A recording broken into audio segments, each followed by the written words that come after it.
Hey guys, how we doing? It is Monday, just after dinner time over here on the side of the house. Next to our Christmas tree we got over here. Wanted to make sure to chat with everybody, just let you know how things are going. First of all, it's been a rough month.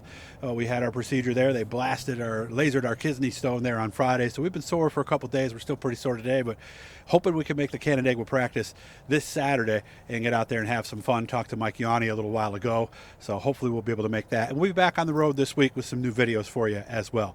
My favorite time of the year, of course, is this time right here, early April. Has been my entire life, really, but now, really since 1990, it's my favorite time for two different reasons. Of course, baseball season started the other day. Go Royals, they're our team.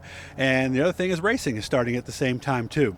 So can't wait to get back. Land of Legends Raceway, like I said, practice. We're there every Saturday night. We're still going to try to follow as much stuff from other forms of racing this year as we can as well. But wanted to kind of share some stories with you guys here about my life a little bit from before racing. And what got me started on this was they aired Bull Durham on AMC the other night. And if you've ever seen Bull Durham, it's a minor league baseball movie from 1998. Kind of takes me back to my days working in minor league baseball.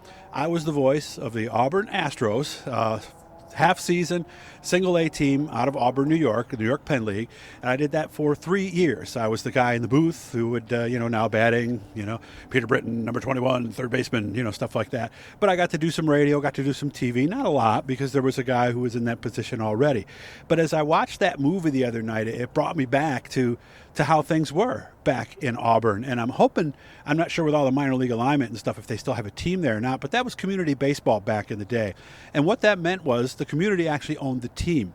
So the players would stay with boosters and other people who were affiliated with the team. So a lot of the scenes you see in those movies, the scenes with the bars, the scene with the guy, of course they had Max Packin there, the old clown prince of baseball. We had a guy who would jump with a couple of songs and dance with some songs back then. But a lot of the scenes really did take me back to what it was like 88, 89, and 90 when I did work for the Auburn Astros. The scene on the road, I went on the road once. They had a rainout game they had to make up. I took a bus down to Jamestown with the team. And we didn't get the sandwiches tossed in the bus like that, but it was very similar. It was not glamorous by any means. And, it was a tough life for those players. And a lot of them, this was their very first experience in baseball. 3 people that I met at the time, including Kenny Lofton, Billy Wagner, and Luis Gonzalez, actually went on to play Major League Baseball. Kenny Lofton was a great guy. He showed up the year after. He was a point guard for Arizona, and they went to the Final Four. And I remember all of us were like, what are you doing here? You just played for a national championship. But he realized that he was not big enough to play in the NBA, so he decided to go with baseball. And what a great decision, as he was a future All-Star, as was Luis Gonzalez and Billy Wagner, who both came from that. So it really brought back a lot of memories, got me thinking about those days back in there. And the other side of the movie that I really liked, and baseball is this way, it's very cruel. Remember there's one guy who goes 0 for 16 and he ends up getting, basically they buy out his contract. You're done. We had a couple of guys like that because, again, most of these guys were right from the draft. They do the June draft, so they're high school players in most cases. And if you don't perform well, I remember there was a pitcher from Baldwinsville, and I can't remember what his earned run average is, but he didn't pitch well at all. It was something like over 30. I mean, he just got shelled every time he came out. And I remember he got released from his contract at some point during the year. And here he was, this kid who had, got drafted into the Astros organization, had dreams of being a Major League Baseball player, but that dream was over. And I remember, thinking, gee, he's going to have to go home. He's going to have to face his family.